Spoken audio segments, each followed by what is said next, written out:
பகிர்ந்த நல்வாழ்த்துக்கள். என்னையும் இந்த இடத்துல ஒரு சாட்சியாக என்னுடைய பாதி தேவனுக்கு கோடான பரிசுகள்.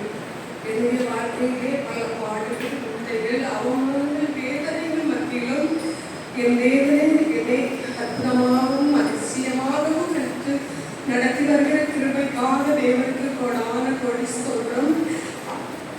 என்னுடைய கொஞ்ச வருமானத்திலும் என் தேவனுடைய சமூகத்திலே தகப்பனே ஒவ்வொரு நாட்களிலும் அநேக தேவைகள் உண்டு.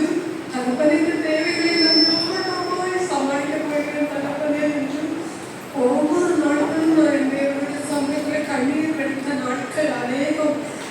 நான் சந்தோஷமாக இருந்த நாட்கள் குறைவு, ஆனால் என் தேவனுடைய சமூகத்தில் கண்ணீர் வெடித்த நாட்கள் அநேகம். ஒவ்வொரு நாட்களும் என் தேவனுடைய சமூகத்தில் தகப்பன் இந்த பாடுகளை தகப்பானா ஏன் எனக்கு இந்த வேதனைகள் என்று ஒவ்வொரு நாளும் என் தேவனுடைய சமூகத்தில் நான் கண்ணீர் வெடித்தேன்.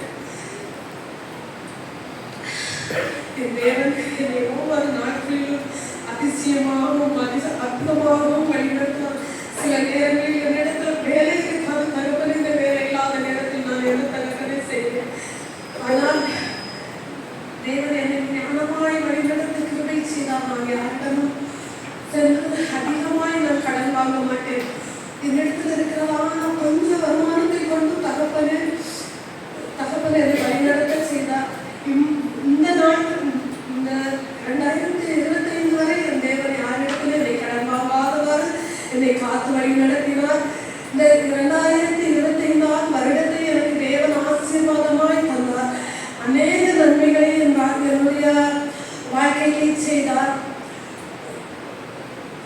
ஒரு வீடு கட்டுவதற்கு தேவன் 2025 ஆண்டிலே ஜூலை மாதம் தொடர்ந்து என் தேவன் கிருபை செய்தார். அந்த நேரத்தில் என் தேவன் என்னிடத்துல ₹1 கூட இல்லாத சூழ்நிலையிலும் அந்த தேவையை என் தேவன் கிருபை நடத்தி தந்தார். ஒவ்வொரு நாட்களும் தேவனுடைய சமூகத்திலே அப்பா இந்த வீடு நம்ம எப்படி கட்டி முடிக்க போகிறேன் தகப்பனே. ஒரு சிலர் சொன்னது உண்டு, இவ்வளவு பெரிய வீடாக போட்டிருக்கான், இவன் இந்த வீட்டை எப்படி கட்டி முடிக்க போகிறார் என்று சொல்லி அது என் காதுக்கு வரும்போது ரொம்பவும் வேதனையாக இருந்தது தகப்பனே. இந்த வார்த்தைகளெல்லாம் என்னோட நான் கேட்க வேண்டிய சூழ்நிலையில் நான் இருக்கிறேன். அது மட்டுமின்றி வீட்டில் உள்ளவர்களுடைய உபத்திரவங்களும் கூட எனக்கு அதிகம் உண்டு. என்னை பாடாமப்படுத்தின நாட்கள் உண்டு. கொத்த கைகளுக்கு நான் வேலை செய்ய வேண்டும், வீட்டில் உள்ள வேலைகளை செய்ய வேண்டும், அது மட்டுமின்றி வயல் வேலைகளை செய்ய வேண்டும். இந்த நிலைமையில் எனக்கு பல பாடுகள் கடமை. ஒவ்வொரு நாட்களும் நான் தேவனுடைய சமூகத்தில் கண்ணீர் வடித்தேன் தகப்பன். இந்த வேலையை என்னப்பா நான் செய்வேன் ஒவ்வொரு நாட்களும் கண்ணீர் வடித்த நாட்களிலும் அநேக பலகீனங்களும் எனக்கு வந்த நாட்கள். அந்த நாட்களில் வந்த நேரங்கள் உண்டு. அந்த பலகீனங்கள் கால்கள் வலி நடக்க முடியாத நிலையில் ராத்திரி எழுந்திரிச்சு பாத்ரூம் கூட போக முடியாத சூழ்நிலை இருக்கும். கால் கீழே விடவே முடியாது. அந்த நேரத்தில் தகப்பனே நான் காலையில் எழுந்து எப்படி இந்த வேலைகளையெல்லாம் நான் செய்வேன் தகப்பனே. இரவு முழுவதும் நான் தேவனுடைய சமூகத்தில் கண்ணீர் வெடிப்பேன். அந்த அதிகாலையிலே எழுந்து அந்த வேலைகளை செய்ய என் தேவன் எனக்கு கிருபை தந்தார். அது மட்டுமின்றி அந்த வீடை கட்டி முடிக்கவும் எனக்கு கிருபை தந்தார். என் மகனுடைய வாழ்க்கைக்காக நீங்கள் எல்லோரும் செபித்துக் கொள்ளுங்கள். அவனுக்காக நான் கண்ணீர் வெடிக்கிறேன். அந்த கண்ணீருக்கு என் தேவன் பதில் தருவார் என்ற நம்பிக்கை நிச்சயமாய் இருக்கிறது. தகப்பன் இந்த சாட்சியை ஆசீர்வதிப்பாராக. ஒன்றுமில்லா நேரத்தில் எல்லாம் என்னைக்கு உதவி செய்த கிருபை இது. ஒன்றுமில்லா நேரத்தில் எல்லாம் எனக்கு உதவி செய்த கிருபை இது. உங்க கிருபை தான் என்னை தாங்குகின்றது. உங்க கிருபை தான் என்னை நடத்துகின்றது. கிருபையே கிருபையே மாறாத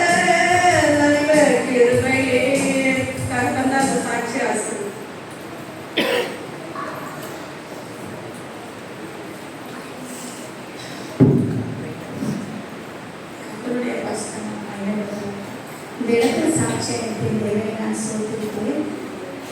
இன்றைய மதிய தினம் அனைவரும் என் குடும்ப சார்பாக அனைத்து பெண்களுக்கும் அப்படி தின நல்வாழ்த்துக்கள். அதை இல்லாமல் இந்த புதிய பட்டத்திற்கான சில தேவனுக்கு தேவன் சுதந்திரம் இந்த 3 மாதமும் தேவன் கனிமணி போல் இங்கே நடத்தி வருகிறார். ஒரு 2 மாதங்களிலும் அநேக படைகள் வந்த போதும் தேவன் அதிலெல்லாம் எங்களை பாதுகாத்து கணவர்கள் செய்த தொழிலை ஆசீர்வதித்து வந்தாங்க. போன வருடத்தை காட்டிலும் தேவன் வருடத்தை எங்களுக்கு ஆசீர்வாதமாக அமைத்து தந்தான்னு சொல்லணும். நல்ல வருமானத்தை தந்தாங்க. பிள்ளைகளோட படிப்பும் நல்லபடியாக பிள்ளை படிச்சுட்டு இருந்தாங்க. அதே போல் இன்னைக்கு கடந்த வெள்ளிக்கிழமை ஒரு வருடத்தை கூட குடித்தது பிறந்த நாளை காண சில தேவனை நான் சொல்லியிருக்கிறேன்.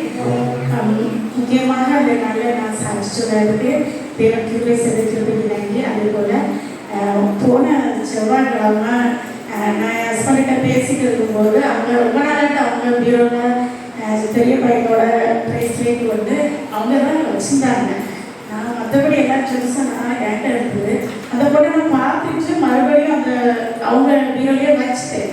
அவங்க என்கிட்ட பேசிகிட்டே இருக்கும்போது ஒரு 11 o'clock இருக்கும்போது புதுசாக இருந்தது எனக்கு. என்னென்னா அவங்க எப்போவுமே தனியாக கையில் தருவாங்க. அன்றைக்கி ஒரு ஒயிட் கவர் தேப்பு கவரில் தந்துட்டு போயிட்டாங்க.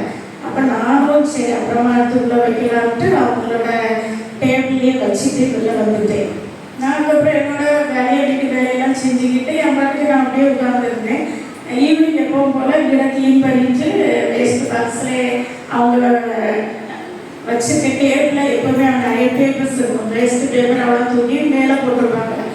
நானும் அவ்வளோத்தையும் எடுத்து அந்த வேஸ்ட்டு இருந்த கவரையும் தூக்கி குப்பை பாக்ஸ்லேயே போட்டு கொண்டு நான் எப்பவும் தட்ட இடத்துல தட்டிட்டேன். எனக்கு ஒரு வாரமாக ஞாபகமே இல்லை. செவ்வாய் வந்தாச்சு. நான் அப்போ நைட்டு ஞாபகம் வருது பேசிட்டு நம்ம எங்கே வச்சோம். அப்போ மறுபடியும் காலையில் எல்லா பீரோலையும் தேடவும் கிடைக்கவே இல்லை.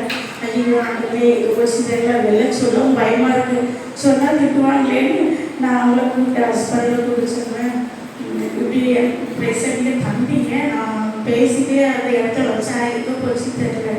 அப்போ அவங்க நீ குப்பையோடு தட்டியிருப்பேன் எனக்கு தெரியும் அப்படின்னு. இல்லை நான் பேப்பர் தான் எடுத்தேன். இல்லை அது பேப்பர் மாதிரி தானே இப்போ கவரில் வச்சுருந்தேன். 2 பேரும் அந்த இடத்துல போய் பார்த்தோம்.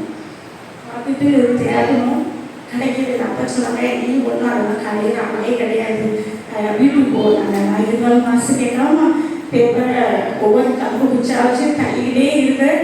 அந்த பிரேஸ்லெட் அப்படியே இருக்குது. ஏன்னா அதில் வந்து ஒயிட் பேப்பர் அது சாதா பேப்பர்னால மழை தண்ணி இல்லை கொண்டு பிரேஸ்லெட் தண்ணியாக இருந்தது. எனக்கு ரொம்ப அளவுக்கு சொந்தம் சொல்லி தான் நான் கையில் எடுத்தேன்.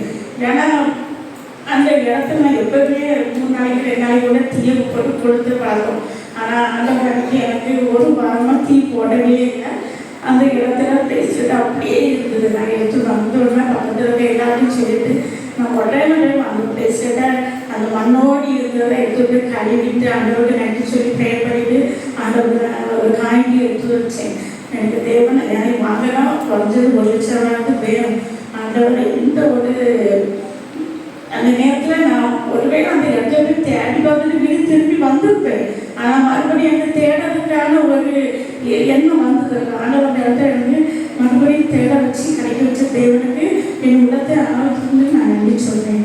ஆமென். சாட்சி சொன்ன இருவருக்கும் நன்றி. தேவன் தாம் அவர்களை ஆசீர்வதிப்பாராக. சபையின் அழைப்பை ஐயா